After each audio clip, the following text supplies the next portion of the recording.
म्हादय उदका विशीं गोंय महाराष्ट्र आनी कर्नाटकामधलो तंटो सोडोवपा खातीर नेमणूक केल्ल्या म्हादय उदका तंटो लवादाक आतां आनीक 6 म्हयन्याची मुजत वाड.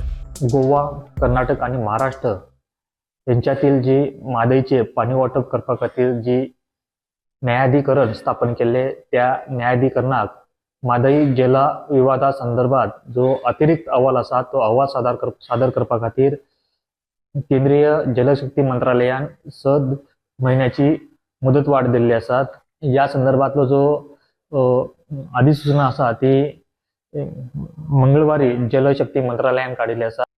कर्नाटक आणि गोवा सरकारान या न्यायाधीशाकडे स्पष्टीकरण अर्ज सादर केले आसात. तेका लागून जो म्हादय विवादाचो अतिरिक्त अहवाल आसा तो सादर करपा खातीर 1 वर्षाचो कालावधी वाडोवन दिवचो अशी मागणी न्यायाधिकरणान केल्ली. अधिसूचना काढताना तांकां फक्त 6 महिन्याचोच कालावधी जलशक्ती मंत्रालयान दिल्लो आसा. पुरवठा खातीर प्रमोद मोंडे.